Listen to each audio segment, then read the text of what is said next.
Hola, buenos días, bienvenidos a este diálogo Conectas que hemos titulado Inteligencia colectiva, cómo reorientar la lógica de la cooperación internacional.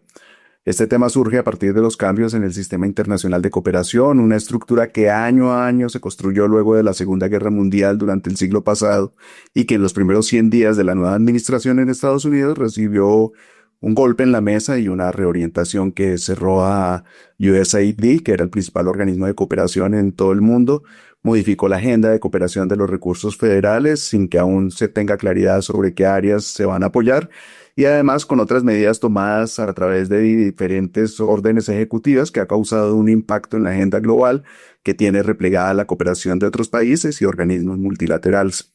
En este contexto, RACI, que es la Red Argentina para la Cooperación Internacional, nos planteó a diversas organizaciones aliadas y amigas en el mundo la pregunta de si no es el momento de aprovechar y darle un cambio a la forma como las organizaciones de la sociedad civil, organizaciones de defensa de los derechos humanos, organizaciones periodísticas sin ánimo de lucro, cómo podemos pensar no solo la forma de sobrevivir, sino la forma de cambiar el paradigma de cómo ha funcionado la cooperación hasta ahora para el sur global.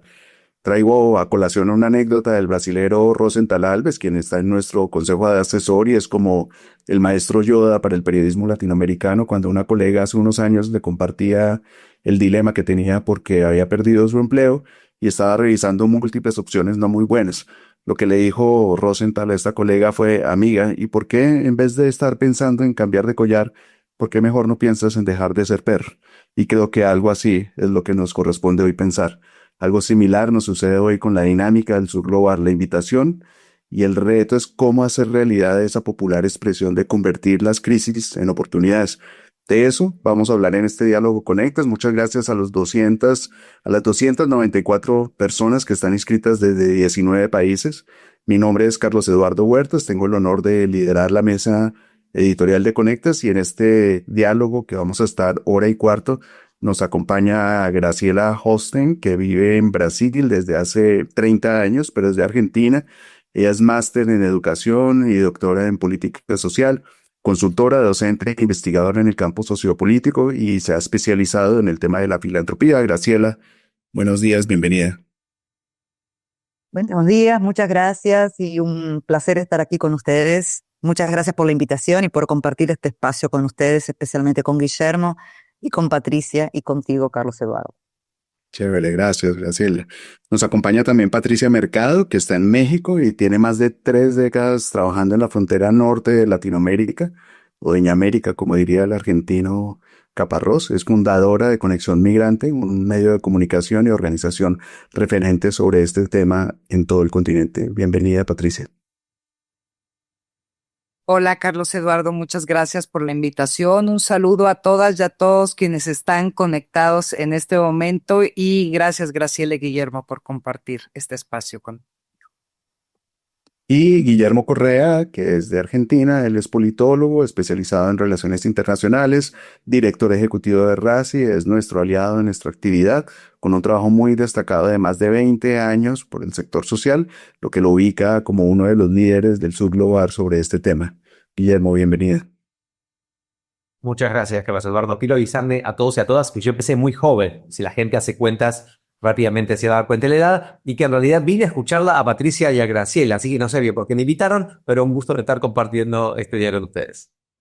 Gracias, Guillermo.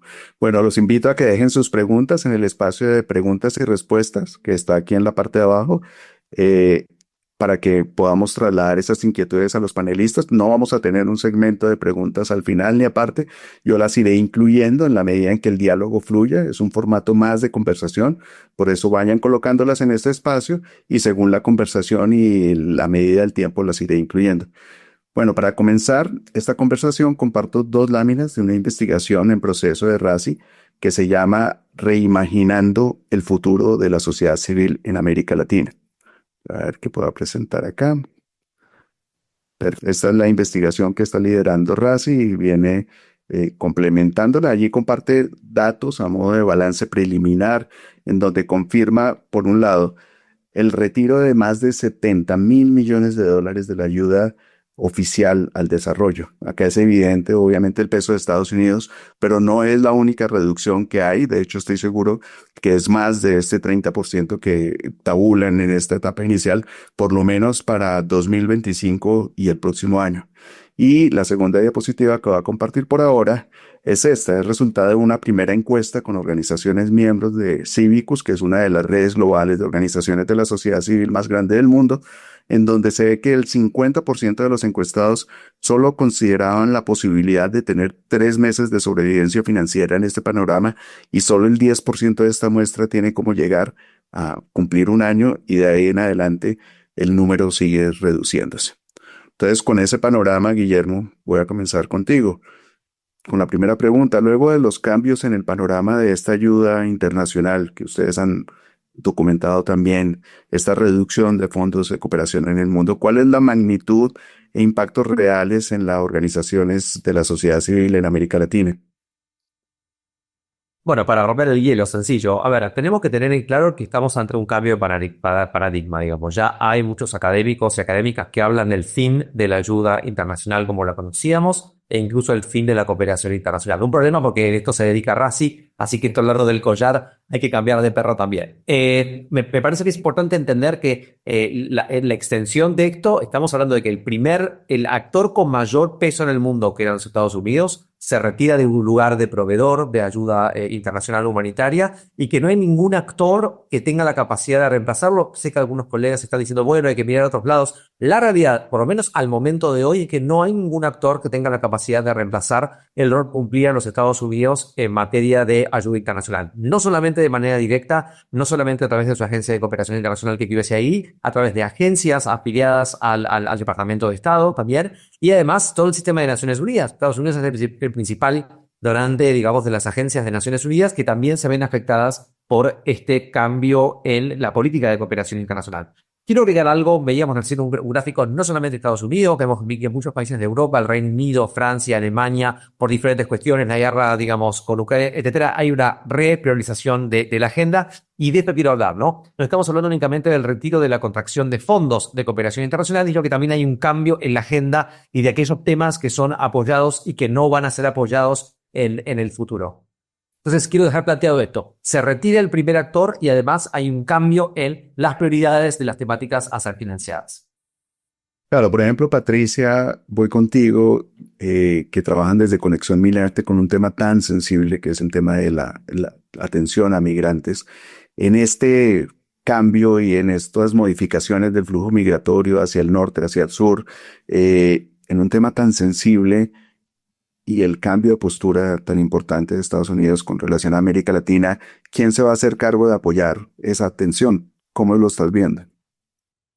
Creo que traemos un grave problema en materia migratoria, sobre todo en las organizaciones que trabajan directamente con los migrantes, que les ofrecen servicio, que les ofrecen albergue, que les ofrecen educación a los niños que llegan en albergues de más larga estancia, pero que sí creo que es un momento importantísimo para que las personas, los ciudadanos, participen de estas actividades. Creo que va a ser muy complejo buscar nuevamente recursos, sobre todo en materia de migración. La migración es un tema súper delicado que cada vez está más cerca de la política, y eso complejiza el acceso a fondos.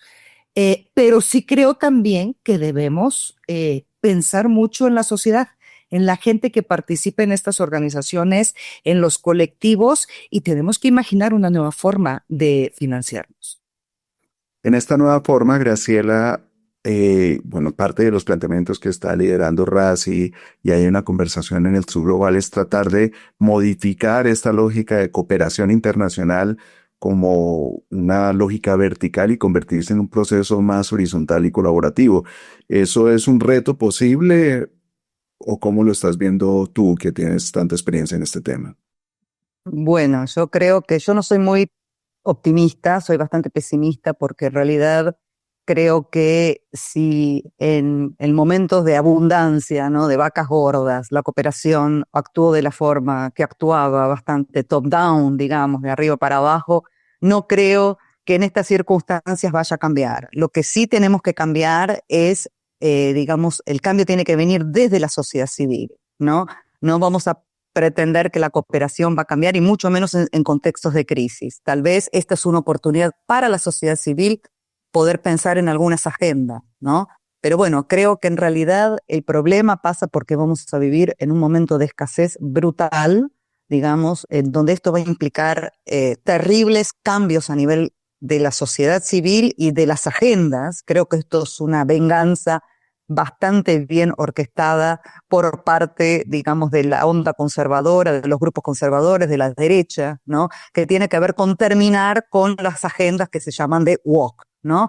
O sea, con las agendas que tienen que ver con género, con las agendas que tienen que ver con raza, que tienen que ver, digamos, con la diversidad. Entonces creo que esto en realidad, este avance de las agendas que tuvimos en los últimos años, creo que estas son finalmente, esta es la estrategia más vengativa, digamos, por parte de la derecha internacional, para frenar este impulso muy fuerte del movimiento, ¿no? Y de los movimientos. Yo hablo del movimiento como un movimiento de movimientos. Entonces, creo que, en definitiva, vamos a sufrir muchos cambios en estas agendas, ¿no? Que fueron conquistas muy importantes de los movimientos, que se hicieron obviamente con apoyo internacional, con apoyo de la cooperación, con apoyo de la filantropía internacional, y creo que esto va a implicar un retroceso importante. No creo que va a implicar el fin, porque no es así, digamos, creo que vamos a dar un paso atrás para dar dos adelante.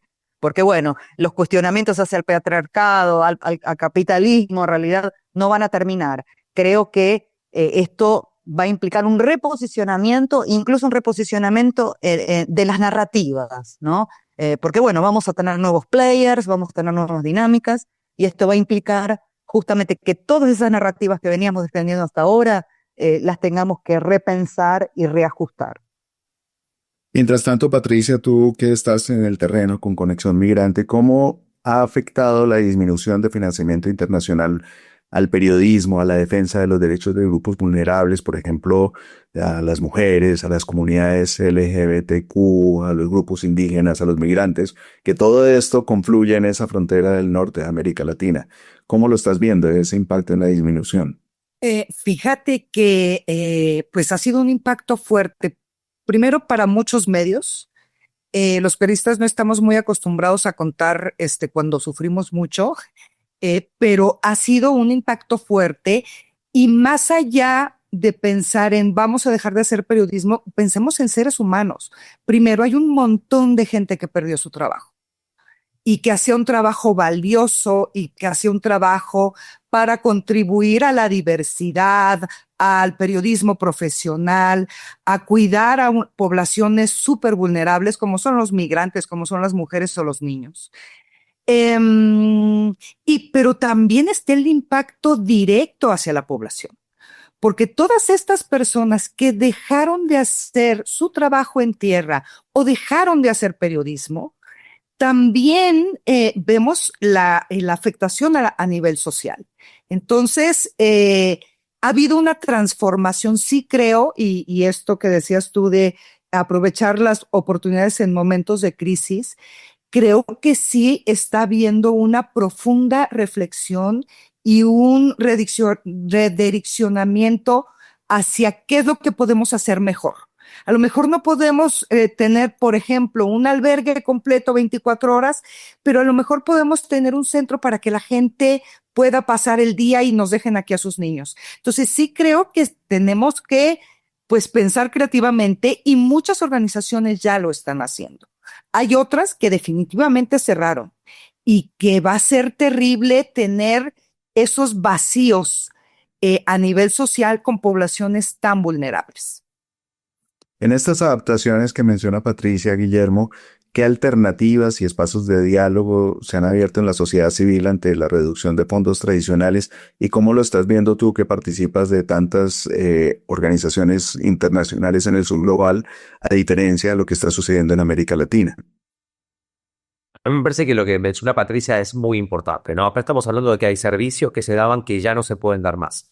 Me parece importante destacar que hay que tener, digamos, si no tenemos un buen diagnóstico de lo que pasa, difícilmente vamos a poder armar un buen plan de acción. Lo que está pasando tiene niveles de bomba atómica con consecuencias de radiación que van a llegar hasta el último rincón del planeta. Esto es vacunas no entregadas, esto es alimentos que no llegan, esto es salud humanitaria de migrantes y refugiados, esto es más cambio climático, más consecuencias, más tifones, más terremotos. Entonces, esto es una consecuencia directa. Lo que sucede es que muchas veces no se entiende que por ahí la ayuda humanitaria toma tantas formas. Toma formas de un banco multilateral con un crédito, toma formas una agencia de Naciones Unidas haciendo una campaña de prevención, toma formas de un fondo que protege el medio ambiente. Todo esto está desapareciendo y también quiero que tengamos en cuenta que esto es un cambio ecosistémico. Lo que estamos viendo es un cambio radical, como un cambio climático, pero en términos de cooperación internacional al desarrollo. Lo que dijo Patricia, por supuesto, miles de colegas que ya se han quedado sin trabajo dentro de Estados Unidos, dentro de Europa y también en el sur global. Lo que nos pone, digamos, el riesgo de la pérdida de capital social. Son personas, activistas, personas que tenían la práctica de cómo hacer esto, cómo complementar programas de desarrollo internacional que hoy han quedado fuera del mercado con el doble agravante, que estas personas han quedado desempleadas y que este saber o esta práctica que ponían al servicio de los demás también desaparece.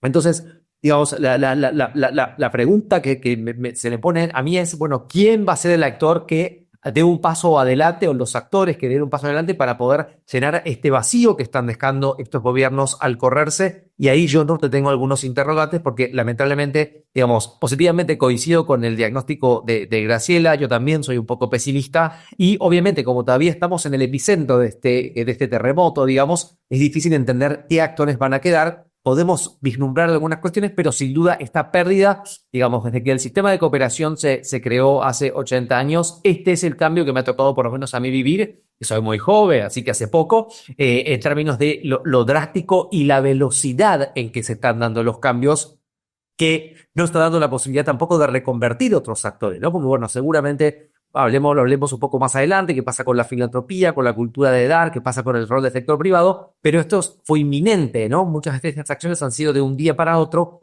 dejando poca posibilidad que la sociedad civil tenga la posibilidad de hacer una transición a poder reconectarse. Vuelvo contigo, Patricia, desde el mundo de la comunicación, esto que plantea Guillermo, cómo visibilizar y cómo llevar a una agenda internacional la importancia de mantener el financiamiento de la sociedad civil. ¿Qué ideas hay? ¿Qué ideas has escuchado? Fíjate que yo creo mucho en las personas, en las comunidades. Creo que tenemos que lograr transmitir el mensaje, específicamente hablando de los medios, de por qué es importante que existan medios profesionales, independientes, que cambien una sociedad si eso no existe. Y esa parte creo que como periodistas nos ha faltado explicarla. Hemos hecho periodismo profesional, grandes investigaciones, pero ese explicarle a las personas por qué es importante el periodismo profesional, por ejemplo, con esto que nos rompe la cabeza a los periodistas que son los influencers, ¿cuál es la diferencia? ¿Por qué es importante si quieres oír a quien tú quieras, pero también tener una visión más crítica y más independiente de lo que pasa en el mundo?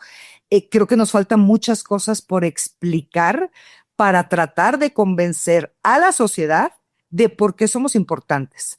Y también creo que falta mucha transparencia en el sistema, tanto en las organizaciones como en los medios. O sea, ¿qué está pasando al interior de las organizaciones que reciben recursos y qué está pasando en esta escalera de organizaciones que lo platicábamos, creo que hace algunas semanas tú y yo, Carlos Eduardo, que era, ni siquiera te enteras quién exactamente te está financiando porque no te lo explican con claridad y de pronto amanece un día y dices, en la torre, ya no tengo financiamiento.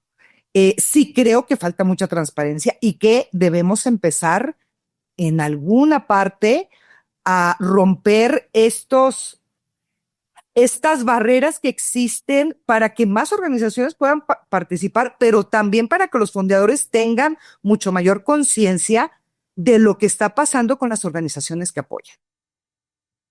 Graciela, tú ya aclaraste que no eres optimista, pero ¿tú crees que de alguna manera habrá capacidad en los gobiernos locales y en las instituciones públicas de generar estrategias que suplan en el corto plazo las necesidades que venían cubriendo los fondos de cooperación y las organizaciones a través de con el apoyo de esos fondos? Bueno, si yo analizo lo que pasó en la trayectoria hasta este momento, sigo afirmando que soy absolutamente pesimista, porque en realidad creo que especialmente en el sur global, ni los gobiernos ni las filantropías locales fueron capaces de cubrir, digamos, las necesidades de financiamiento de la sociedad civil, ¿no? Entonces, creo que estamos en el peor de los mundos, porque en realidad, digamos, el Estado o las políticas públicas en realidad nunca hicieron, digamos, puentes importantes con la sociedad civil. Claro que sí, hay diálogo, obviamente que todo lo que tiene que ver con incidencia, con advocacy, funciona, pero digamos, en términos de financiamiento, siempre fue muy complicado. Y ni hablar de las filantropías locales. Yo creo que en Brasil nunca contamos con una filantropía que realmente apoyara o que apoya a la sociedad civil, ¿no? Estamos hablando principalmente de la filantropía corporativa y familiar, porque existe la filantropía independiente, que son los fondos independientes, que en Brasil son bastante expresivos, son bastante importantes, que sí, digamos, surgieron de los movimientos, surgieron de la sociedad civil, incluso en la crisis de la cooperación internacional de los 2000, como una respuesta a la crisis, estos fondos empezaron a surgir para justamente sanar este vacío del financiamiento, ¿no?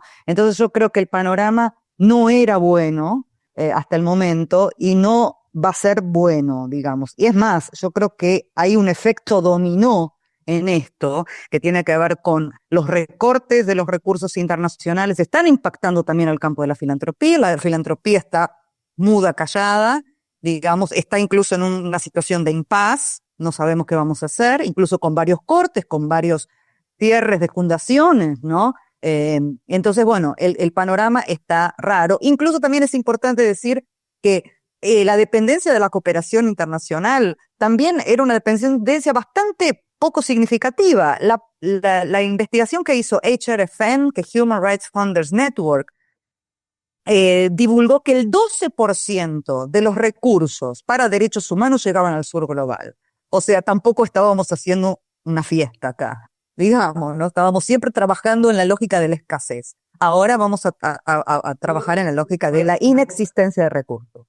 Una cosa a lo que dice García que me parece súper importante y es que durante años nos llenamos la boca de hablar de shift the power y decolonization of aid y localization. Yo creo que era una retórica y que esto está mostrando que estos procesos eran una retórica que no se habían llegado, como dice Brasil, a concretar, con el agravante, por lo menos la experiencia que tenemos de México, Argentina, en América Latina y el Caribe, es que no tenemos la misma cultura filantrópica que hay en el norte, ¿no? Entonces hay un problema fiscal muy grande donde no hay incentivos y por como veo la situación en la región, estamos hablando de estados que se achican. Yo veo difícil que ningún estado dé más exenciones a las familias ricas o a las empresas para aumentar las donaciones. No hay incentivos a la donación individual, obviamente, y sobre todo que la cultura de dar en América Latina y el Caribe es totalmente diferente a la cultura anglosajona. Entonces ahí tenemos, digamos, el otro problema. Y yo también vengo escuchando de muchos donantes que esto de es momento que el Global South, ¿no? Que el sur global se ocupe de su desarrollo. Y aquí hay un tema de responsabilidades. Por supuesto que a mí me encantaría no depender, digamos, de la manera en que dependíamos, sobre todo para algunas agendas específicas, ¿no? Porque no nos olvidemos también que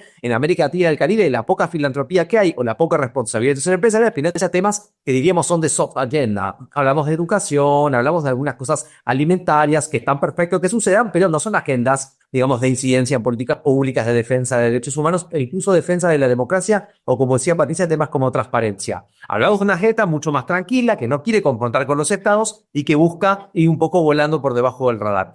Entonces, ¿quiénes van a ser los actores que puedan además tomar la valentía de financiar agendas que en principio eran audaces, entendiendo que la cultura de la filantropía en América Latina y el Caribe no está desarrollada? Y ahora contamos con el norte que nos dice en el momento que ustedes avancen con su desarrollo, que también es una forma de desligarse de responsabilidad. Eso es, insisto, en la responsabilidad de los actores del norte global, para hablarlo de alguna manera, en donde muchas de las cosas que vimos en el sur global, en América Latina, África y Asia, son consecuencia de las acciones que han venido del norte. Entonces, ahora que se acabó la plata, no puede ser responsabilidad nuestra arreglar los problemas que en parte ellos ayudaron a construir. Ahora, Guillermo, en esa misma lógica, digamos, los operadores o estos implementadores de recursos durante muchos años se plegaban de manera muy fácil a esa agenda internacional ¿Tú crees que esos operadores burocráticos, en algunos casos, o implementadores de recursos que se movían bajo esas lógicas, van a reducirse o van a tratar de mantener su espacio, quitando las posibilidades para los realmente implementadores de los proyectos que están en el terreno? ¿Cómo lo estás viendo tú?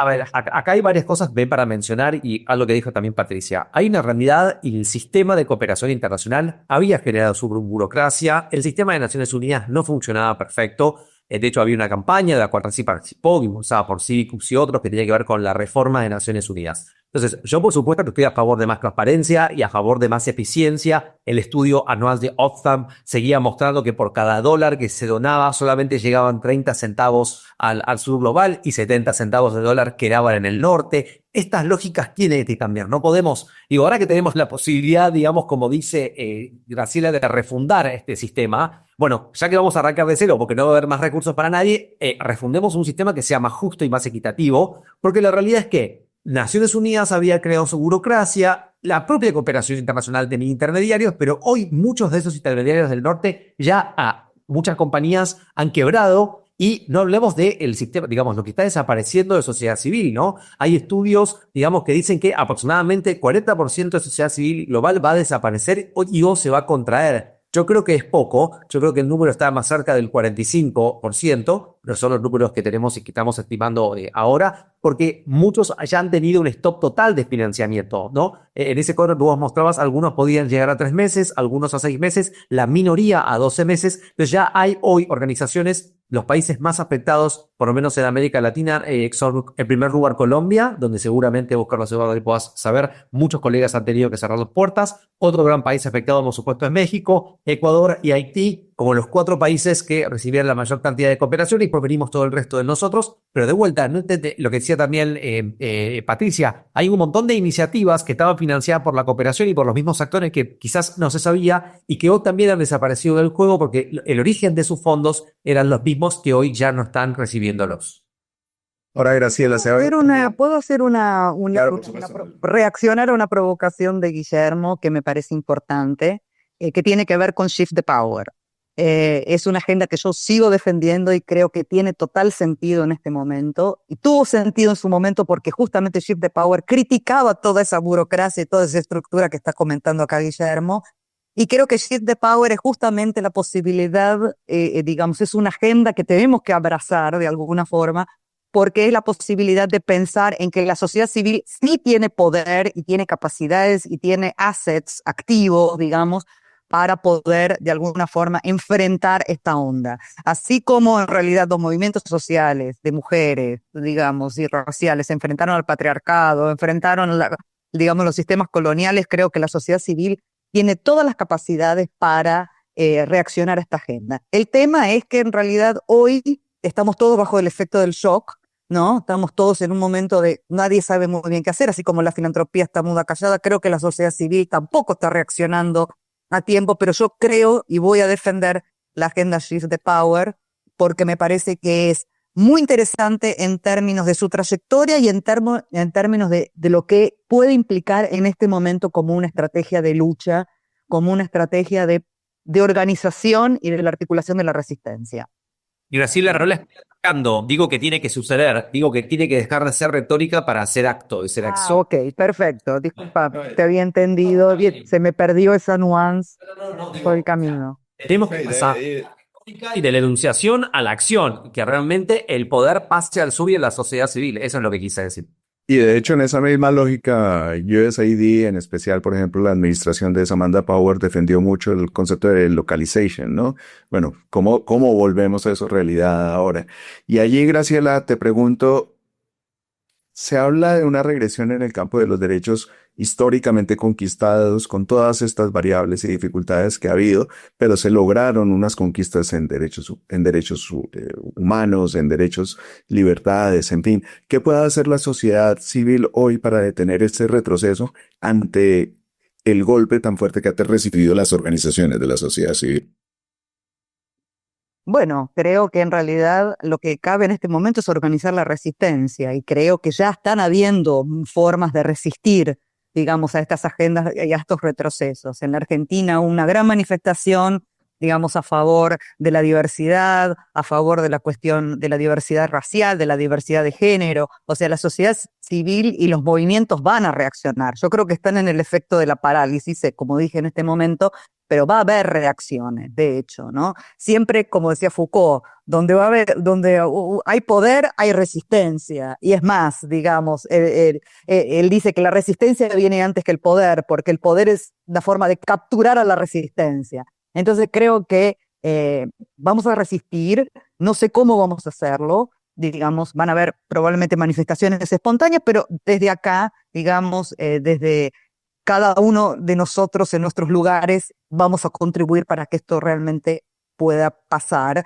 y podamos realmente crear masa crítica, reflexiones, debates, para que efectivamente estas agendas no se pierdan, porque es así, los derechos conquistados no son muy fáciles de quitarse, digamos, por más que los gobiernos, como el gobierno Milei, como el gobierno Bolsonaro, como otros gobiernos en América Latina trataron de sacar derechos, los derechos conquistados son muy difíciles de sacar, ¿no? Entonces creo que es eso, ¿no? Allí me cae gracias, Graciela. Me cae una pregunta de Ángel Roa de México. Voy a introducirla porque me parece muy conveniente y te la dirijo a ti, Guillermo. En ese reordenamiento geopolítico del mundo, ¿cabe la cooperación internacional en un modelo autocrático que se quiere definir a nivel global?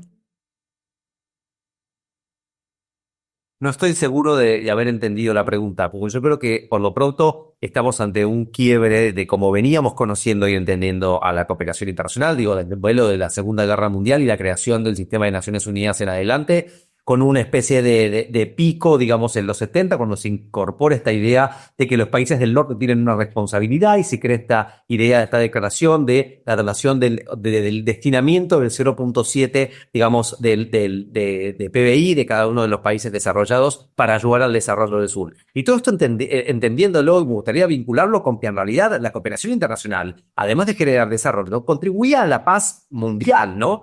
Entonces también pensemos el agravante de esto, ¿no? Estamos retirando un montón de inyección de recursos que sin duda, como dijo Patricia, se puede hacer con más transparencia, más eficiente, con una trazabilidad más correcta de dónde viene, a dónde va. Eso sin duda era una demanda que todos teníamos respecto al sistema de cooperación, pero hoy, al retirar todas estas herramientas, metodologías e instrumentos de cooperación internacional, estamos ante un mundo mucho más incierto y mucho más inestable, digamos. Y para bien o para mal, yo siempre lo digo, las Naciones Unidas, con todas las críticas que yo puedo tener, nos generó una paz. No habíamos entrado hasta ahora en un momento de guerras mundiales, con por supuesto, conflictos y muy puntualizados, hoy los hay, pero no a nivel de escala global. De aquí en adelante yo tengo algunas dudas de qué va a pasar, digamos, erosionando de esta manera al sistema de cooperación y al sistema también de Naciones Unidas, que se va a ver 100% afectado en cada uno de los países que Naciones Unidas representa.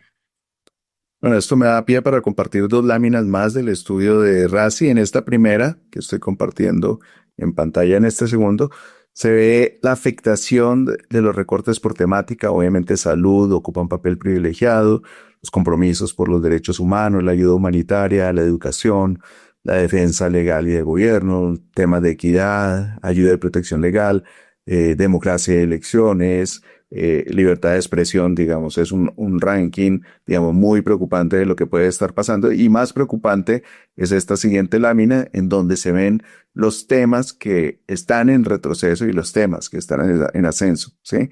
Y como bien resalta en la imagen, ya no se están financiando causas, sino intereses estratégicos. Ahí ven el caso de lo que está pasando con derechos humanos, participación ciudadana, cambio climático, libertad de expresión, contra seguridad, lo que llaman gobernanza eficiente, clima de negocios, lucha contra lo que se denomina migración irregular, narrativas anticensura, en contra de libertad de expresión y modelos verticales resultantistas. Entonces, allí quiero continuar contigo, Patricia, porque uno de los temas afectados pues, es el de la migración, como lo contamos en varias piezas de análisis que hemos hecho desde Conectas en el Tenemos que Hablar. Toda persona que haya entrado de forma ilegal es como considerada como criminal en Estados Unidos a partir de las nuevas políticas. En este caso, Conexión Migrante, ¿cómo se han adaptado a ese nuevo paradigma para los cientos de personas que cruzan a diario hacia Estados Unidos por la frontera norte de Latinoamérica? Fíjate que está pasando algo que yo nunca había visto. Creo que el tema de las narrativas me tiene obsesionada porque sí creo que Estados Unidos hizo una narrativa de terror, de grandes operativos, de detenciones, de subir a la gente en los aviones, de permitir a los grandes medios en Estados Unidos entrar a filmar a las personas cuando se iban subiendo al avión y cuando se iban de Estados Unidos. Entonces se creó una narrativa terriblemente agresiva contra las personas, perdón, y lo que sucedió es que la gente está muy asustada. Te diría que como nunca en la vida hemos visto. Las 2 primeras semanas, a partir de que tomó Donald Trump posesión y firmó todas estas órdenes ejecutivas, pareció como si la gente se hubiera ido a sus casas y se hubiera escondido y no hubiera usado internet y no saliera a las calles. Hay una situación de terror, yo creo. Y esto, pues, también ha producido un cambio en los procesos migratorios. Los albergues, por ejemplo, de Tijuana, están casi vacíos. Solamente quedaron algunas personas con la esperanza de que CBP One vuelva a funcionar. Entonces, los albergues están teniendo también que modificar sus formas de cómo trabajar con la comunidad. Los albergues en el sur están más llenos. Muchas personas están esperando los vuelos de repatriación en México para regresarse a sus países. O sea, situaciones que de verdad nunca habíamos visto. Y un tema muy interesante que me llamaba mucho la atención: luchar contra la migración irregular. Es cómo obligamos a las personas a que entre en su cabeza que si quieren migrar, tiene que ser de forma regular. Y eso es una locura, porque si tú le pides a las personas migrar de forma regular, es no entender los procesos migratorios, porque el 90% de la migración no se planea, no se define en 3 meses, es en el momento. Entonces, bueno, eso, Carlos Eduardo. Sí, es como un nuevo macartismo, ¿no? O sea, infundir miedo sobre un enemigo común. De hecho, les recomiendo una serie en Netflix que se llama Punto de Inflexión, y uno de los datos, obviamente por verificar, porque Netflix no es una fuente, pero habla de cómo uno de los principales asesores de este senador que inspiró tanto el macartismo es uno de los mentores políticos de Trump desde joven. Solo Y por verlo sabes, como... y sabes que, y ahí, hablando de las narrativas, creo que los periodistas y los medios tomamos un papel muy relevante. ¿Cómo vamos los medios y los periodistas a contribuir a estas narrativas o a crear nuevas narrativas y que funcionen? ¿Cómo nos vamos a acercar a nuestras audiencias? ¿Cómo les vamos a explicar los procesos que están sucediendo en el mundo? A mí me parece que es fundamental el trabajo de los medios en el sentido de somos los responsables de una parte de las explicaciones a la sociedad civil y de ayudarles a tener herramientas para poder decidir mejor. Pero bueno, Patricia, hablemos de las... Dale, Guillermo. Perdón, me parece que lo que dice Patricia no solamente aplica a los medios. Acá hay un gran fracaso y yo creo que tenemos que ser desde la sociedad civil, yo autocrítico, pero parece que como sector tenemos una autocrítica y que es, si cuando hay un cambio de gobierno, hubiera un nuevo gobierno y de repente tiene la posibilidad y el costo cero de decir todo esto que hace la sociedad civil, lo bueno de un plumón, es porque hemos estado haciendo algo mal, colegas, durante los últimos 40 años. ¿Y a qué me refiero? Yo siempre doy un ejemplo, así que pido disculpas a aquellos y aquellas que lo han escuchado. Mi hermana, a quien quiero mucho, somos hermanos hace mucho tiempo, ella sabe que yo estoy en reuniones y que voy a reuniones y que viajo y no sé, pero no sabe qué es lo que yo hago en la sociedad civil hace más de 20 años, ¿no? Entonces, si nosotros como organización de la sociedad civil y nosotros con el privilegio que tenemos de tener llegada, tener profesionales, tener financiamiento, lo hemos logrado infundir en la población general cuál es el valor que la sociedad civil le agrega a la calidad democrática, a los derechos y a que la calidad de vida de las personas en nuestro continente sea mejor, hemos fracasado, ¿no? Entonces, pobre mi hermana no tiene la culpa, digo, pero en términos de que es un buen ejemplo de que es una ciudadana promedio que no está... Nosotros terminamos hablándonos en nuestra burbuja, terminamos hablando entre nosotros en acrónimos y en significados que nadie entiende. Entonces, el gran fracaso es quién maneja la narrativa, ¿Qué narrativa vamos a construir y qué mensaje vamos a mandar para que la gente, si yo paro a una persona ahora en la calle aquí en la salida de Buenos Aires y le pregunto, ¿usted sabe lo que hace la Racing? Seguramente no van a saber, se van a confundir con Racing Club, que es un equipo de fútbol aquí en la Argentina, y no van a saber que yo todos los días lucho para que esa persona tenga mejor calidad de vida, la democracia sea mejor y la participación ciudadana crezca. Entonces, creo, colegas, que en esta gran crisis en la que estamos, como mencionábamos antes, y bien decía Graciela, que yo también soy un punto pesimista, por lo menos tengamos la oportunidad de reconstruir la narrativa y de liderarla nosotros, y que no venga alguien de afuera a decir que atacar lo que la sociedad civil hace, si es corrupta, no es corrupta, hace o no hace, sino que nosotros podamos mandar un mensaje mucho más claro y más transparente y más trazable de cómo el trabajo de cada uno, cada una de nosotras genera una mejor calidad de vida a nuestros ciudadanos y habitantes de nuestra región. Bueno, espero que tu hermana esté dentro de los casi 300 inscritos en este seminario y allí te pregunto, ¿qué acciones concretas? ¿Puedo después hacer un comentario? O Claro, Graciela, y ya. Y al retirar, a mí me parece que lo que dice Guillermo es absolutamente estratégico, es absolutamente importante, pero también tenemos que ver el otro lado de la moneda, que tiene que ver con cómo la sociedad civil viene siendo atacada y criminalizada de forma permanente. Bueno, obviamente que ahora con la extrema derecha, con la onda conservadora, viene siendo más atacada todavía, pero acá en Brasil, digamos, desde hace muchísimos años, de la primera CPI das ONGs, que es una comisión parlamentar de inquérito, digamos, se viene criminalizando a las ONGs, acusándolas de corruptas, acusándolas de, en fin, de lavado de dinero, etcétera, etcétera. Entonces, también tenemos que ver que la sociedad civil incluso tiene sus vulnerabilidades de financiamiento, tiene sus vulnerabilidades de agenda y muchas veces tiene que actuar de forma reactiva y muy rápida frente a permanentes ataques, que lo que hace es que los ataques de alguna forma distraigan también la atención para el trabajo y para la construcción de narrativas positivas y propositivas, ¿no? Entonces creo que es importante también ver el otro lado de la moneda. Yo concuerdo totalmente con vos, Guille, pero creo que también hay que entender que el contexto no fue, digamos, por lo menos en Brasil, desde el proceso de democratización, en donde las ONGs y la sociedad civil fueron absolutamente importantes para conquistar la democracia, fueron posteriormente atacadas de forma permanente y masiva, ¿no? Entonces creo que esto también lo tenemos que tener en cuenta. Ahora, Guillermo, desde esta que se viene denominando inteligencia colectiva, ¿qué acciones concretas se pueden tomar para tratar de romper este desequilibrio de poder entre norte y sur global en temas de cooperación, sobre todo cuando en esencia los recursos han venido del norte? ¿Qué acciones de inteligencia colectiva se podrían tomar? Coincido, por supuesto, con lo que dice Graciela, y además agrego que estábamos en una situación de vulnerabilidad. No es que nadábamos en la abundancia, ¿no? Creo que lo que teníamos en el sector es que hemos siempre sabido cómo manejar la escasez.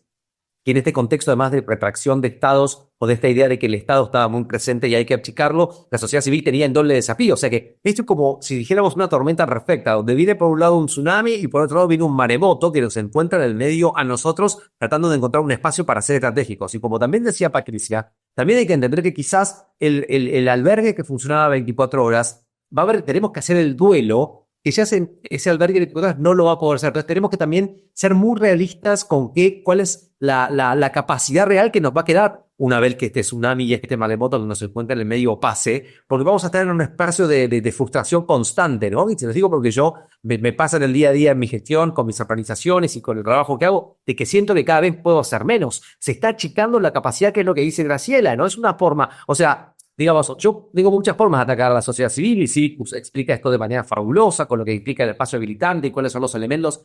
Yo puedo sacar una ley que diga que Conectas es ilegal en Colombia o puedo quitarle las fuentes de financiamiento a Conectas. Digamos, son formas elegantes de hacer básicamente lo mismo, que es decir, yo no te prohíbo, no te prescribo, pero si vos no tenés de dónde conseguir recursos, difícilmente puedas llevar adelante tu acción, ¿no? Entonces, yo creo que acá el desafío va a ser cómo logramos reconvertir a nuevos actores o cómo les explicamos a nuevos actores la responsabilidad que tienen en contribuir a que nuestros países sean más democráticos, más transparentes y más inclusivos y más equitativos, si se quieren, ¿no? Y acá hay un llamamiento concreto, es la filantropía, lo que quede de la global, filantropía local, filantropía comunitaria, y ahí Graciela nos puede dar un poco luz porque es experta, y el sector privado. Yo entiendo que esto es un debate que nos va a llevar a otros seminarios, o se quiere que es. Yo entiendo que muchas organizaciones de la sociedad civil, por su tarea, por su naturaleza, no pueden sentarse en la misma mesa con el sector privado, pero yo nos veo, estamos en una encrucijada donde los caminos se van achicando, ¿no? Y creo que también por un tema de facilidad y por no sentarnos a tener conversaciones incómodas, pero que requieren un nivel de madurez emocional que vamos a tener que estar a la altura de las circunstancias,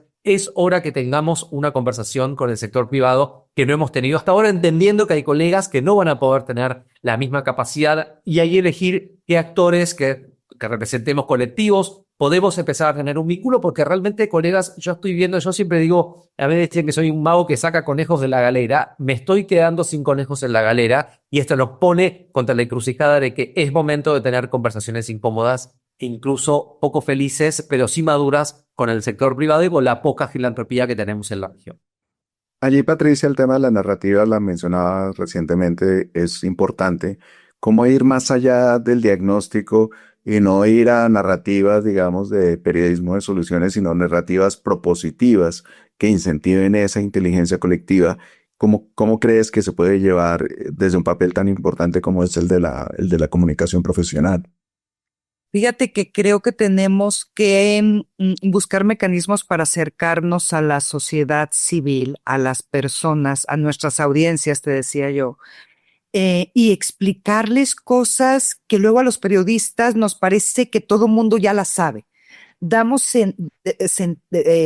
por hecho muchas explicaciones que debiéramos dar. ¿Por qué es importante? Digo, a mí me lo preguntan mucho, ¿qué tan importante es la sociedad civil en el manejo de la migración en México? Y siempre les digo, es fundamental y nadie lo sabe.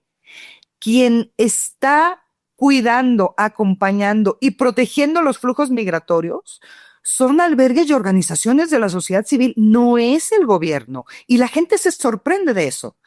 Y eso uno lo tiene como, pues yo ya lo sé y con eso es suficiente. Quizá debiéramos regresar a conceptos muy básicos, muy cercanos, y no solamente buscar a la sociedad civil para que pueda donar, sino que participe de esos procesos. A mí me sorprende la poca participación de los ciudadanos en procesos de apoyo, de acompañamiento a un montón de comunidades. Lo hacen grupos muy pequeños, todos nos conocemos, todos vamos a las mismas reuniones, hablamos de las mismas cosas, pero cuando queremos salir con la gente y contarles el trabajo que hacemos, nos cuesta mucho trabajo. Creo que debiéramos regresar a esos procesos para poder hacer un trabajo más colectivo, más de redes, y pensar que todos escribimos de migración, pues a lo mejor unos escriben de migración y otros de derechos humanos y compartimos trabajos. Creo que nos falta mucho trabajo colectivo dentro de las organizaciones. Ahora voy a incluir una pregunta de Emilio Cruz de Guillermo, perdón. Perdón.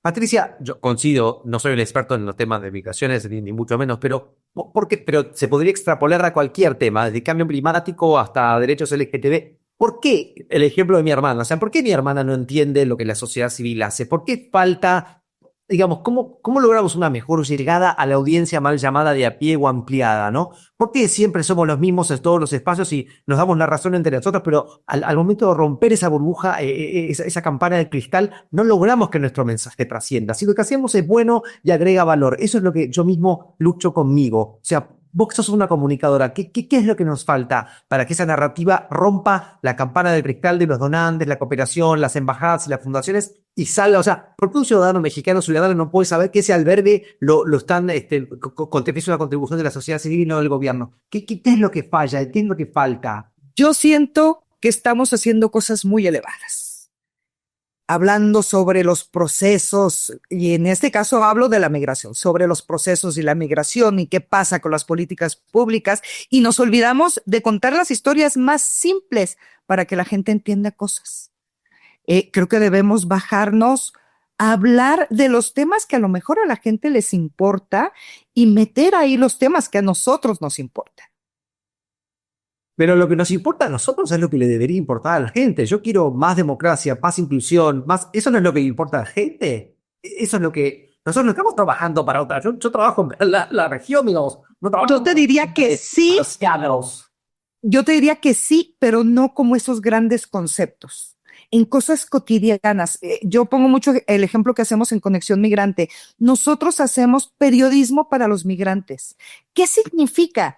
Que hacemos periodismo que probablemente muchos periodistas crean que, pues, ay, eso cualquiera lo hace. No, no, no cualquiera lo hace. Explícale a una persona cómo puede sacar un pasaporte que le va a cambiar la vida en un proceso de inmigración.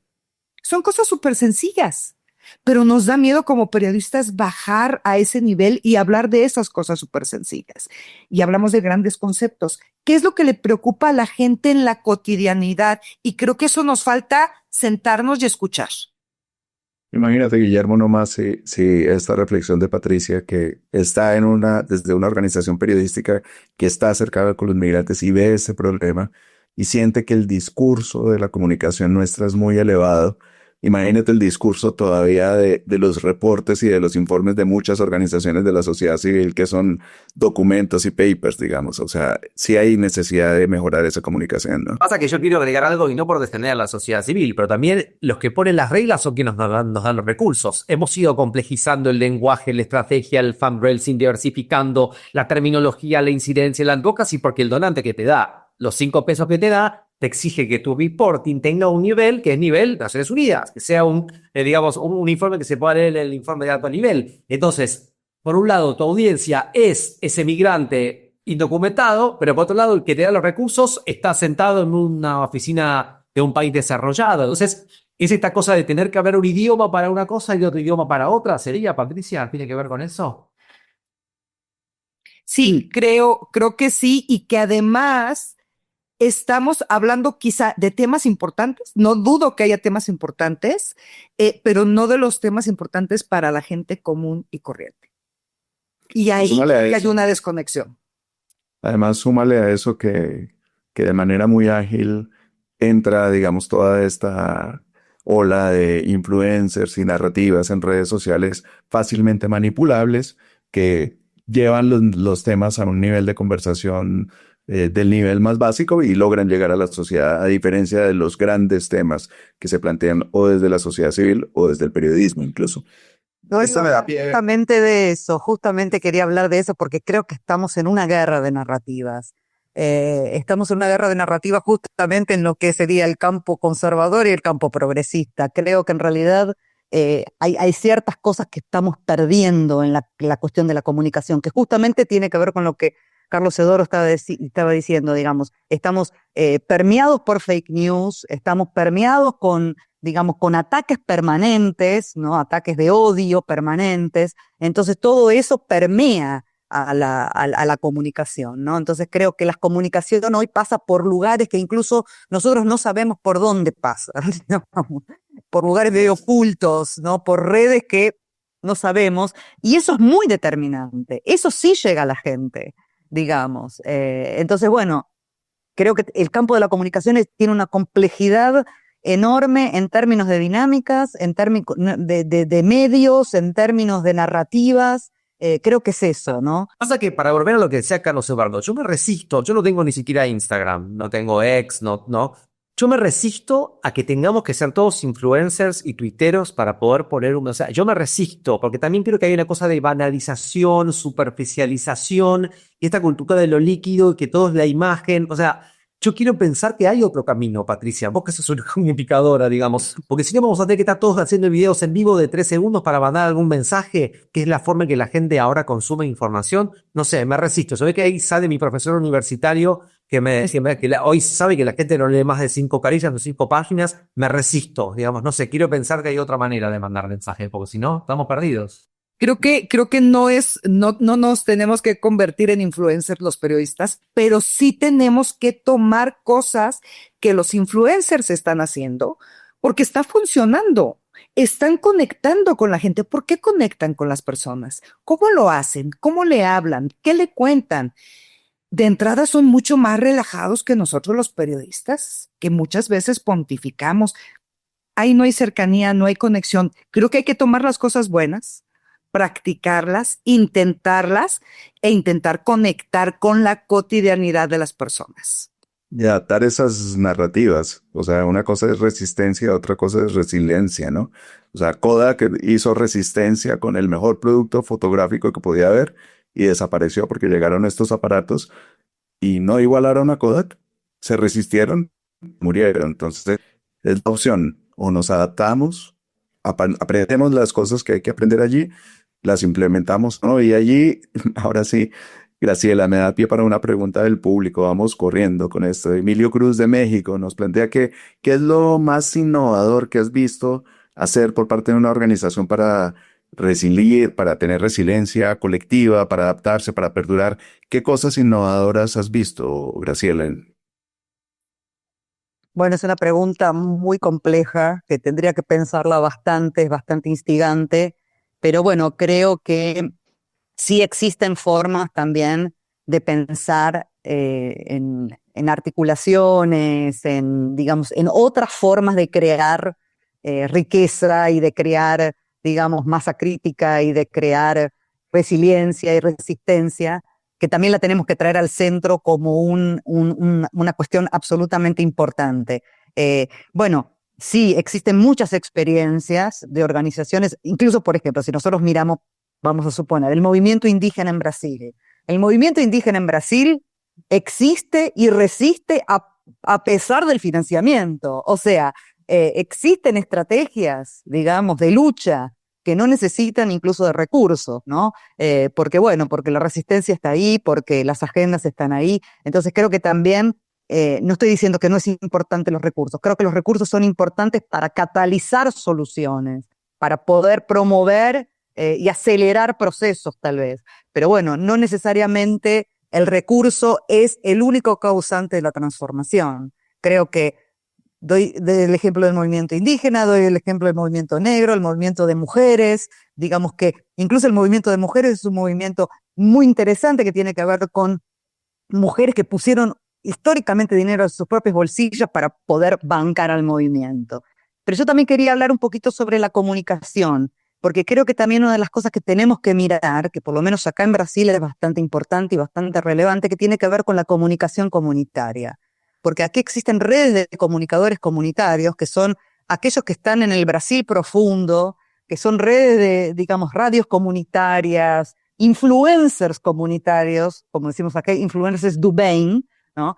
Que en realidad también tenemos que mirar para esos, ¿no? Que son personas que tienen una capacidad enorme de llegar a sus comunidades, que son de las comunidades, que son oídas, que son escuchadas, que son, digamos, accesadas y que creo que tenemos que fortalecer este campo también, ¿no? O sea, existen los influencers de Instagram, etcétera, etcétera, que monetizan absolutamente todo, pero existen también estos comunicadores y comunicadoras comunitarias que hacen un trabajo increíble, quilombolas, en el Amazonia, digamos, en comunidades indígenas, ¿no? Que tenemos que traerlas al centro también porque ejercen un papel absolutamente importante en esta trama compleja de la comunicación. Guillermo, de las conversaciones que ha tenido RACI con organizaciones en todo el mundo, casi que literalmente para repensar las relaciones de poder en la cooperación internacional y avanzar hacia otros modelos más equitativos, ¿qué propuestas has escuchado? ¿Qué propuestas hay sobre la mesa? Nosotros estamos participando en diferentes estudios que están un poco haciendo una recolección de datos respecto de el impacto real y profundo que va a tener esto en la realidad de las organizaciones. Sabemos que ya sí hay un número ahí que es 40%, yo creo que va a ser un poco más. Y desde RACI estamos impulsando un diálogo liderado por el Sur Global, porque lo que sentimos también es que muchas veces, una vez que esta tormenta pase y se acomode, vamos a ser invitados por alguna organización del norte a sumarnos a un diálogo en donde va a estar liderado por el norte. No tengo nada en contra del norte, lo que digo es, estamos en un momento refundacional en donde tenemos que generar un modelo más equitativo, en donde haya un punto de encuentro medio, en donde el norte baje un poquito y el sur suba un poquito.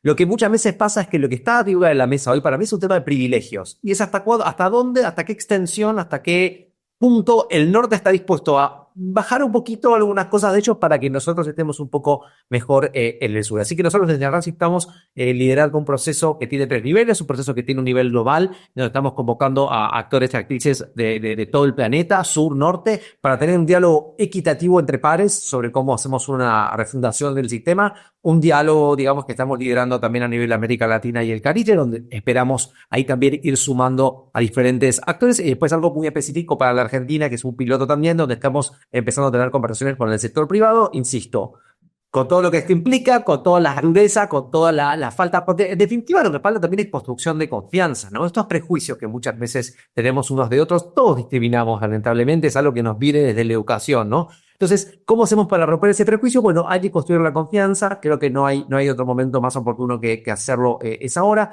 y después en las últimas 10 semanas yo me he dedicado a tener conversaciones bilaterales con líderes de todo el mundo, desde Noruega hasta Tailandia y de Zimbabue a Perú, un poco tratando de entender cómo diferentes actores y actrices ven lo que está pasando. Y en una de esas conversaciones tuve una conversación con una persona importante de una fundación donante del norte y me dijo, bueno, también hay que flexibilizar los modelos, ¿no? En los 80, un poco lo que decía Graciela, en la década del 80, las causas que hoy tenemos como causas establecidas comenzaban con gente que voluntariaba y las militaba y hay otros formatos, ¿no? Entonces, lo que creo que es difícil, en mi caso, yo ya estoy aculturado en un modelo de sociedad civil profesional, financiada, yo me dedico a tiempo completo, ¿no? A la tarea que hago, por lo menos hasta el día de hoy, no sabemos qué va a pasar más adelante, entonces también entender que lo que tiene que sobrevivir es la causa, ¿no? No la organización. La organización es un método, es una metodología para implementar una causa de manera más eficiente o estratégica. Entonces, ¿cómo hacemos sobrevivir las causas por sobre las organizaciones en un contexto que lamentablemente si ya la competencia hace 3 meses era descarnada, la competencia hoy, lo que nosotros vemos es por las convocatorias que RACI abre, tenemos récords, digamos, de presentación para fondos que cada vez son más chiquitos y más escasos, hay mayor cantidad de pedidos, ¿no? Entonces, lo que también ecosistémicamente vemos en este cambio climático del ecosistema de la cooperación internacional es que la competencia por recursos solo está aumentando y va a ser realmente descarnada, poniendo sobre la mesa que quizás no sobrevivan aquellas organizaciones que hacen mejor la tarea o las que son más necesarias para esta tarea directa que mencionaba Patricia, sino aquellas que tengan más contactos, más posibilidad de conseguir todavía recursos del exterior, etcétera, ¿no? Entonces, estamos en un momento de una encrucijada, nos va a llevar a una pregunta moral y ética de quién sobrevive y quién no, una especie de darwinismo de competencia por recursos que lamentablemente no creo que lleve a que aquella organización más pequeña o la más necesaria sobreviva, sino quizás la que tenga más estructura para llegar a este cuadro que mostraba Cyricus, a la que no cierra, digamos, el fin de Aulin, ¿no? Sino la que tiene una curva un poco más leve porque tiene más recursos de sobrevivir incluso ante la carencia de recursos directos de hoy. Allí, Graciela, se pone mucho la mirada en el modelo de Estados Unidos, donde hay una tradición marcada de financiamiento de organizaciones de la sociedad civil por parte de empresas, o sea, fondos privados y compañías. En Latinoamérica, ya lo han mencionado ustedes, es todo lo contrario, pocos recursos se destinan al trabajo del sector social y los que hay se restringen a temas de responsabilidad social empresarial que obedecen directamente a intereses o a casi una lógica de greenwashing de las organizaciones, ¿no? De las empresas. ¿Cómo empezar a cambiar esa lógica en nuestra región? Graciela. Bueno, eso es un gran desafío. Creo que en realidad, por ejemplo, en el caso de Brasil, donde nosotros tenemos un ecosistema de la filantropía bastante desarrollado comparado con los países de la región, porque en realidad acá estamos pasando de la responsabilidad social a la inversión social privada, ¿no? O sea, tenemos un conjunto de fundaciones empresariales y familiares que contribuyen con recursos al campo social. El problema es cómo lo hacen y para qué lo hacen, ¿no? En realidad, la mayoría de los recursos invertidos en el campo social tiene que ver con desarrollo propio de proyectos y programas. O sea, no se dona a la sociedad civil. La inversión social privada es poco donante para la sociedad civil.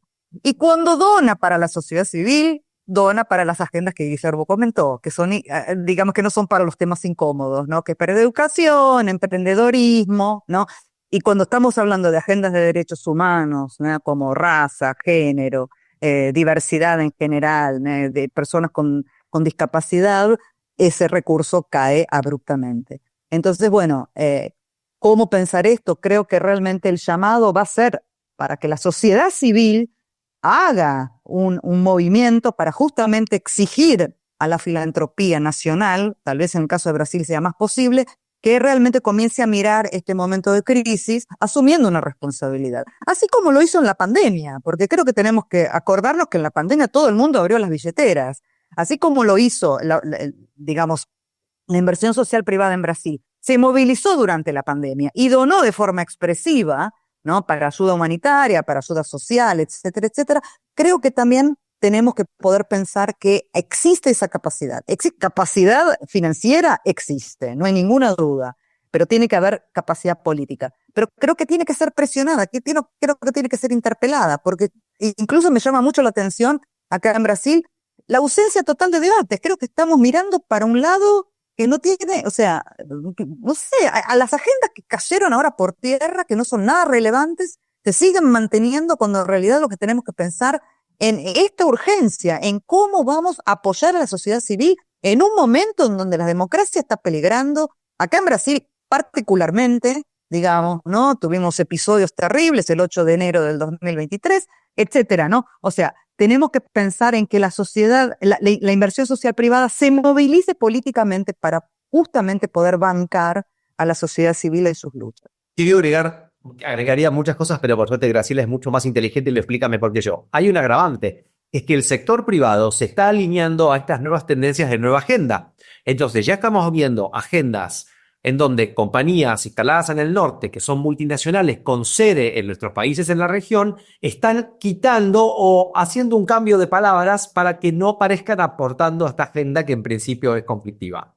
Segunda cuestión que me gustaría clarificar. Yo coincido con lo de que hubo más recursos en la pandemia, pero atención, escuché a algunos colegas que dicen que, bueno, esto es una segunda pandemia y que esto nos va a unir. No, yo veo la lógica de sálvese quien pueda, digamos, con el agravante o quizás con la diferencia que en la pandemia los gobiernos se animaron a invertir más, hubo más gasto público y también hubo más aporte de los privados. Hoy es al revés. Se quieren achicar el gasto público y los privados, como tienen un poco de paralizados, sin miedo, tampoco quieren exponerse a financiar agendas que puedan ser castigadas por algunos gobiernos de los cuales estamos también conversando. Entonces, digo, el escenario también es muy diferente a lo que era en la pandemia y sin duda estamos en un momento de mucha necesidad con muchos menos recursos. En pandemia había mucha necesidad, pero había también más recursos y esta idea de que la pandemia nos unió, porque en algún punto el Big no respetaba clase social, raza, etnia, género, identidad sexual, hoy no es lo mismo. Hoy la cooperación le pega a una agenda muy puntual en donde muchos están corriendo para decir, ay, es como la mancha,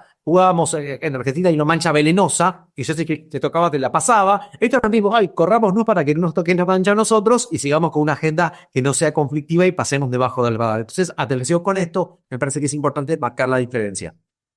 Una amiga utilicé un libro, Guillermo, lo que yo estaba hablando es de capacidad financiera, o sea, lo que no estoy diciendo que hay capacidad política para esto, ¿no? Creo que la pandemia era una agenda que nos reunía, como vos decís, más a todos. Lo que yo digo es que no es que el sector privado o el sector filantrópico brasileño no tiene capacidad de dar respuesta. Por eso yo hablé incluso al principio del efecto dominó.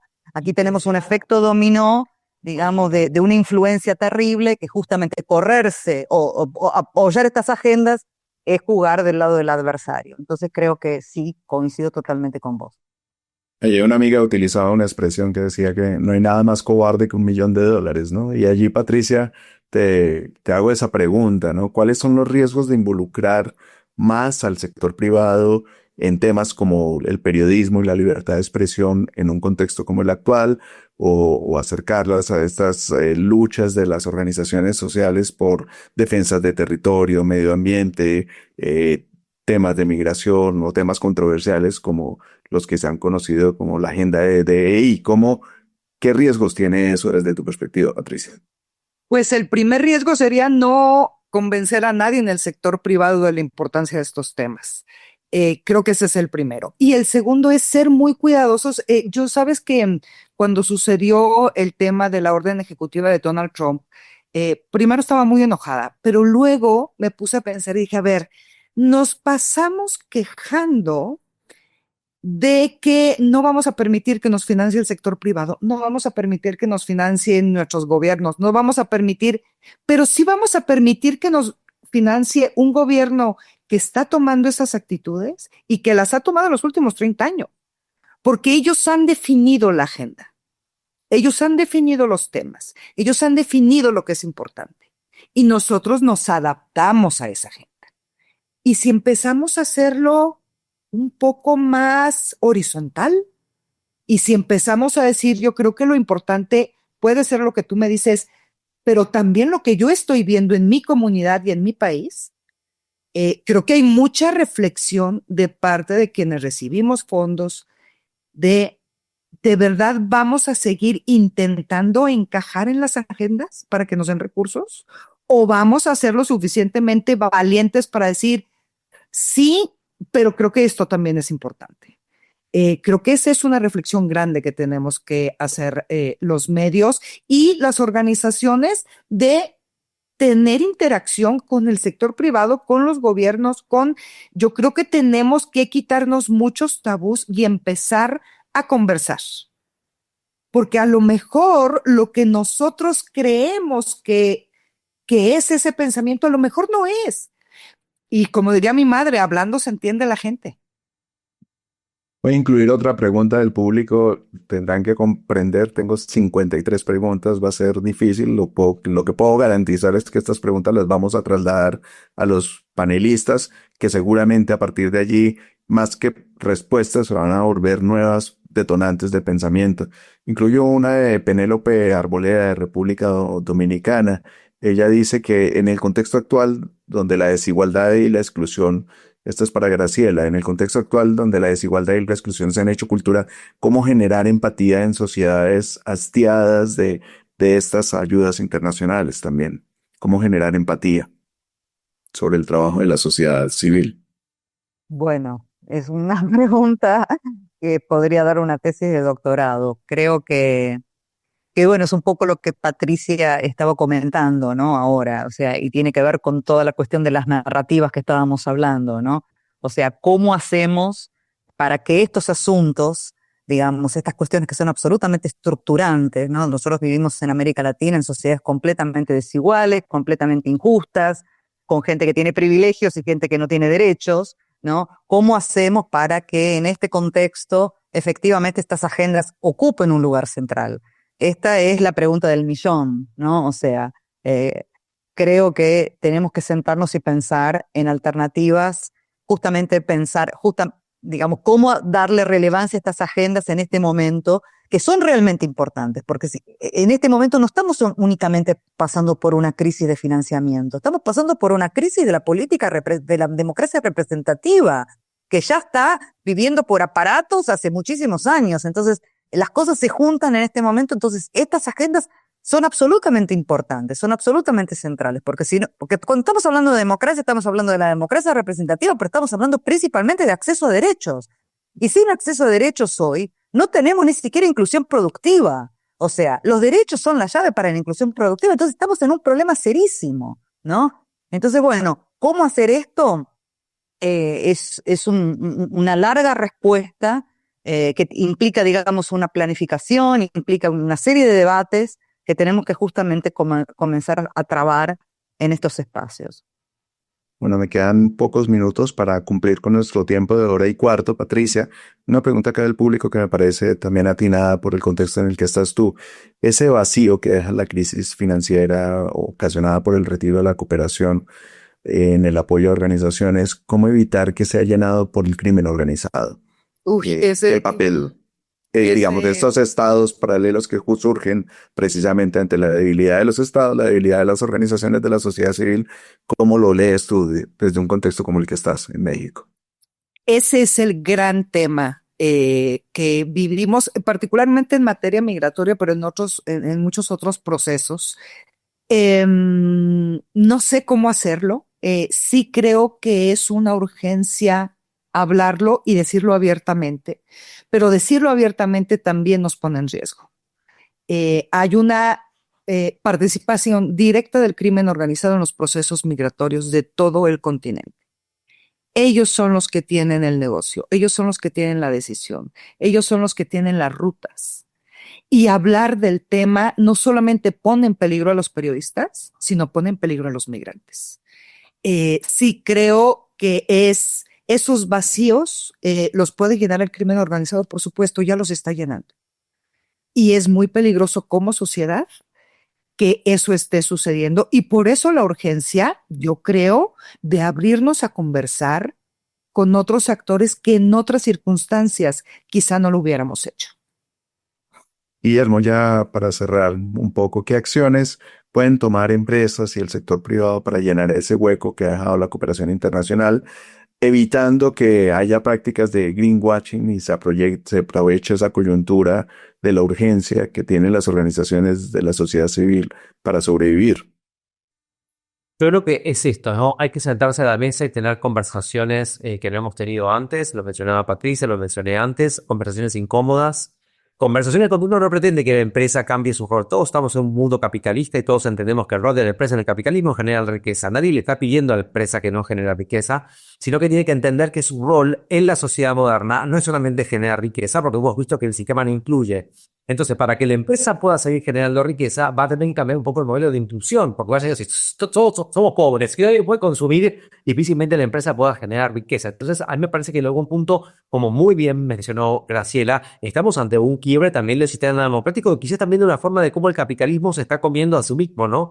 Sin mucho más, esta guerra de tarifas, el rol de China y lo que pasa con las guerras. En algún punto la humanidad ha generado guerras cuando el sistema empezó a ser exclusivo y no, excluyente, perdón, en ese sentido de no incluir, y es una forma también de borrar y arrancar de cero, ¿no? Entonces, a mí me parece que con el sector privado vamos a tener que hacer un trabajo de explicarles qué es lo que la sociedad civil hace, al ejemplo de mi hermana, vuelvo, explicarle cuál es el rol que se espera de la empresa más allá de que dentro del capitalismo tiene que generar riqueza y cómo pensamos generar modelos que sean en el fondo más inclusivos y más equitativos para que la sociedad pueda seguir adelante, porque también estamos en un momento en donde ya la equidad o la inequidad deja de ser, digamos, funcionar del propio capitalismo, ¿no? Porque digo, insisto, si somos todos pobres, estamos todos excluidos, nadie va a poder consumir, va a terminar siendo contraproducente incluso para el sector privado. Y por otro lado, digamos, no es que en América Latina y el Caribe no tenemos personas ricas. De hecho, si miramos la última lista publicada por Forbes, cada vez más hay latinoamericanos y latinoamericanas en la lista. La pregunta es cómo llegamos a esas personas para que entiendan la función que pueden tener. Argentina produce empresas que son unicornios, es decir, que son empresas que tienen más de 1.000 millones. No quiero hablar de México. Bueno, justamente aquí estamos quizás representados los 4 países más ricos de la región y también más inequitativos, ¿no? Con México, Argentina, Colombia y Brasil. Tenemos que poder llegar a esas élites para que entiendan que tienen una función más allá de seguir acumulando esas riquezas, que en el norte y esas conversiones están un poco más saldadas, ¿no? Un ejemplo de la fundación de Gates es una persona rica y entiende que tiene que devolver a algún punto a la sociedad. Ese clic en la región todavía no lo veo, donde todavía yo a veces tengo conversaciones con personas con muchos recursos que no entienden el por qué tendrían que hacer algo más que contratar empleados en sus empresas, que hay que ver cómo los contratan. Eso es para otras discusiones, ¿no? Pero hacerles entender a esta gente que, digamos, está también más en un sentido de élite, más piramidal, esa concentración de la riqueza, que si no hacen algo para devolver a la sociedad, difícilmente van a poder ellos mantener hasta su propio lugar de privilegio y de beneficios. Una última pregunta de una ronda rápida de respuesta, la misma pregunta para todos. Arranco contigo, Patricia, y luego con Graciela. Este panorama nos está devolviendo a sistemas filantrópicos pasados, o sea, que a diferencia de la filantropía, digamos, comprometida con una causa, es un aporte casi que de limosna basado en generosidad, basado en solidaridad, pero eso lleva a unas lógicas de precarización, de pobreza. Estamos volviendo a ese tipo de esquemas y cómo evitar llegar allí. Patricia. No sé si estamos volviendo a ese tipo de esquemas, espero que no. Espero que sea un, un renacer de las organizaciones. Yo no soy tan pesimista, no creo que nos vaya a ir bien los próximos años, pero tenemos en las organizaciones hay gente valiosísima que tiene que encontrar y tenemos que encontrar nuevas formas de cooperación, nuevas formas de financiamiento, nuevas formas de llegarnos a recursos y nuevas formas de acercarnos a la sociedad. Creo que debemos ser lo suficientemente creativos para lograrlo. O sea, pensar en que nos va a ir fatal, no lo veo así. Creo que tiene que haber un momento, quizá de mucha oscuridad, pero siempre va a haber una luz y a partir de esa luz tienen que surgir nuevas formas y nuevos procesos, quizá más transparentes, más democráticos y con mayor oportunidad a muchas organizaciones. Gracias, la misma pregunta. ¿Cómo lo ves tú? Bueno, la verdad que me alegra mucho escucharte, Patricia. Siempre es bueno tener una persona optimista en la mesa para compensar nuestro pesimismo con Guillermo. Creo que en realidad la filantropía va a cambiar, no va a desaparecer. Incluso la filantropía más que apoya agendas más progresistas va a seguir existiendo, solo que va a ser reducida. Tal vez cuando te estaba escuchando hablar, estaba pensando que tal vez sería muy interesante pensar en utilizar, digamos, utilizar en el buen sentido, ¿no? En aproximarnos para esa filantropía más progresista y ponerla como modelo, inclusive como una voz importante. En este momento creo que no lo vamos a poder hacer porque está todo el mundo en una especie de shock, pero bueno, esas organizaciones, esa filantropía, digamos, que sabemos, las fundaciones como Open Society, Ford Foundation, etcétera, digamos, ese recurso va a seguir existiendo y tal vez esas son las organizaciones que tenemos que aliarlas a estos debates, incluso como ejemplos importantes que pueden ser referencia para la filantropía, digamos, que quede, ¿no? En todo esto. Entonces, yo estaba pensando un poco en esta línea. No sé si tiene sentido, pero bueno, esa sería un poco mi contribución. Guillermo, y cerramos. Sí, yo quiero hacer un llamamiento puntual que hay que, como decía Patricia, aprender de la lógica, como dijo, de los influencers. Yo quiero hacer un llamamiento y una reflexión polémica, que es aprendamos algunas cosas de los malos. Los mafiosos se ponen de acuerdo rápido, hasta los carteles del narcotráfico se ponen de acuerdo. Yo siento que a veces en sociedad civil estamos, no, mi agenda es derechos humanos, pero con una perspectiva de integración. No, mis migrantes son diferentes. A ver, colegas, mientras todos discutimos y nos perdemos en narrativas academicistas y complejizadoras de la realidad, los malos se ponen de acuerdo rápido, los malos gobiernos copian las malas prácticas de los otros, hacen copy-paste y nos las implementan. Yo creo que es momento más que nunca para estar conectados, dejar esas cositas que nos diferencian y que siempre llevan a un debate de otro nivel y decir, en este barco estamos todos juntos y nos vamos a unir todos juntos, y quizás pedirles a todos el ejercicio de empatía, que es un momento para no pensar en salvarse de quien pueda, es un momento para justamente pensar acciones en red y de estar conectados, porque los malos se ponen de acuerdo rápido, los malos son muchos, pero nosotros también somos muchos. Lo que tenemos que hacer es distraernos a veces y hinchar un poquito con estas cuestiones técnicas y de ego, que en la sociedad civil lo hay un montón, para poder mostrar que de este lado, como dijo Graciela, también hay resistencia. Bueno, mientras haya vida, hay esperanza, dicen. Bueno, muchas gracias, Patricia, Graciela y Guillermo, y a todos los que nos han estado acompañando en esta transmisión en directo y los que la están viendo de manera posterior, asincrónica. A todos les invitamos a seguir en nuestras redes, a @conectasorg, a suscribirse a nuestro newsletter para estar al tanto de los temas que importan en América Latina y seguir en contacto para que sean los primeros en enterarse de nuestro próximo Diálogo Conectas. Bueno, un buen día para todos y cerramos. Gracias.